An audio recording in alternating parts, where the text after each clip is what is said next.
What's up, guys? My name is Jerry, and today we're going to be talking about how Jaylen Brown and the Boston Celtics can predict the future. And we're going to jump right into the video. Now, on January 31st, 2022, we seen Jaylen Brown tweet one of the most legendary tweets ever, saying that the energy is about to shift.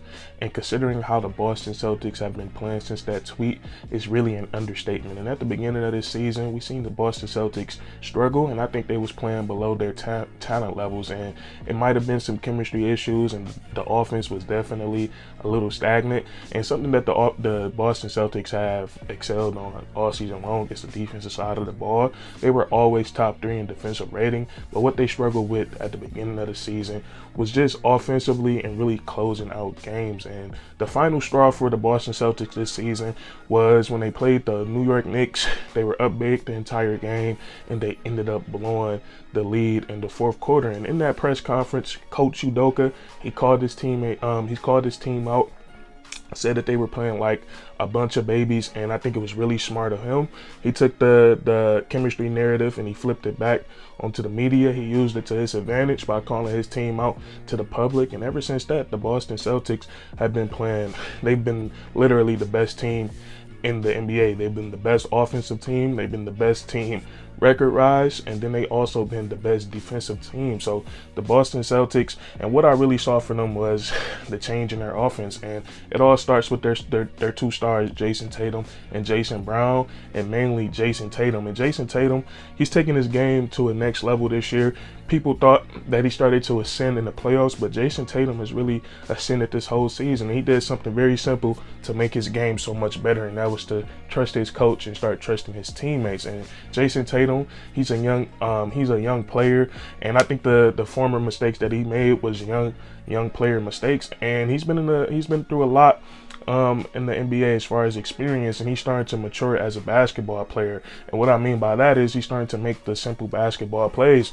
There was a lot of times where if Jason Tatum didn't have what he wanted, he would settle for that sidestep three, or he would shoot out of a double team. But now what we've seen from Coach Udoka and Jason Tatum is whenever his shot is not there, and I love this about Jason Tatum, he's either going to put his head down and get to the rim and get the layup or draw a foul, or he's going to make the simple read to one of his teammates. And ever since the Boston Celtics have been playing like that, I feel like everybody has gotten so much more confident. Marcus Smart, Grant Williams, Peyton Pritchard, Robert Williams, Al Horford. Ever since that ball has started to share a little bit more, the Boston Celtics have looked like a completely better team. And we just see other guys cutting hard to the rim. We see guys running off screens. We see guys running the break. And this Boston Celtic offense is completely different. And it's the same thing with Jaylen Brown. He does the same thing. If the defense is obviously forcing him to pass the ball, he's going to pass the ball, and he trusts the other Boston Celtics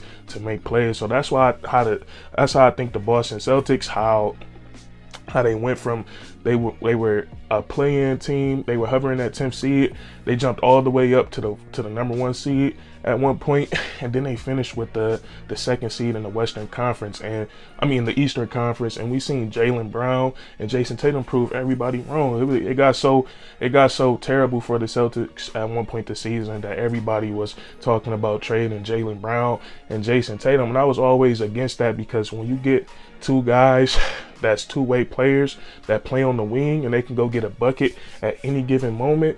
If we look at throughout NBA history, that is a recipe for success. We look at LeBron James and D Wade, 2 championships, Scottie and Jordan, 6 championships. You look at Steph Curry and Kevin Durant, even though Steph isn't particularly a two-way player, but they were elite wing scorers. They got 2 rings together.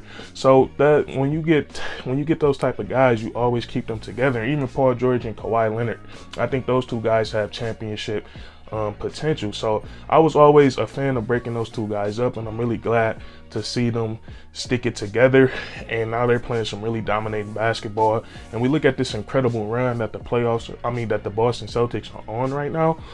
It's very scary, the teams that they've beaten. In round 1, they go up against Kevin Durant, and not to mention that the Boston Celtics, they've been facing adversity all season. That adversity carried into the playoffs, as well as their players just started to get injured. We seen them go into round 1 without the Tom Lord, even though he eventually came back that series. And even though he's back right now, he just hasn't looked the same. He's still dealing with that knee injury. But they go and play Kevin Durant and Kyrie Irving, the 7th seed that everybody had beating the Boston Celtics. They go in there and sweep them without, to me, one of their most important defensive players in the Time Lord, Robert Williams. And they make light work of the Brooklyn Nets. And that's when everybody started to notice that elite defense of the Boston Celtics, because they had Kevin Durant and Kyrie Irving looking unusual. So they put on a great performance against the Brooklyn Nets, and then they run into the defending champs. And even though they didn't have Chris Middleton, Giannis Antetokounmpo, and the Milwaukee Bucks, they are still a tough outing. And we've seen how difficult they made things for the Boston Celtics with all the length that they had with Brook Lopez, Bobby Portis, and the Milwaukee, and Giannis Antetokounmpo. We seen how many problems they caused with that length, and the Boston Celtics really had to adjust, and they locked in, and they won the game by shooting threes. And then eventually they broke through that barrier, and they was able to get things at the rim. And then we saw we seen Al Horford finding that fountain of youth in these playoffs. He stepped up really big. I believe it was either game 5, I want to say game 5 or game 6, maybe even game 4, but it was a game where Al Horford, he went crazy for 30 points, and he really helped the Boston Celtics get over that finish line. And then we get to the Eastern Conference Finals. We see Al Horford go down to COVID. Marcus Smart, he hurts his ankle, and he's a little banged up for that series. And they still find a way to get it done against the Miami Heat, and they win on the road in the Game 7. So the Boston Celtics, they won 2 Game 7s in these playoffs, and now they're in the NBA Finals against the Golden State Warriors, and they're up 1-0. So when Jaylen Brown tweeted that the energy is about to shift, I think it was an understatement, because I don't think nobody really seen this coming. And when you look at the turnaround the Boston Celtics had, it was one of the biggest turnarounds in NBA history.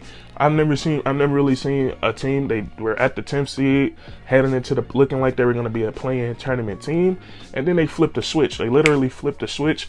They jumped all the way up to number 1 at one point in the season, and then they finished second in the Eastern Conference. So it was really impressive, and we got to give props to Coach Ime Udoka. And I feel like he's one of those coaches that's a special coach, and we know every coach has to be able to coach in between the lines, but you got to be a special coach to be able to reach your players and install your system into them. And that's what we see with Coach Ime Udoka. I think he's given his team defensive backbone, and everybody on this, like their starting 5 with Marcus Smart, Jaylen Brown, Tatum, Horford, and Robert Williams. There's literally no weak links. There's nobody to attack in that starting 5, and he has these guys playing one of the best defensive schemes in basketball. And I love watching Robert Williams roam around in that safety spot. They usually put Al Horford on the big and Robert Williams on the worst shooter, so he can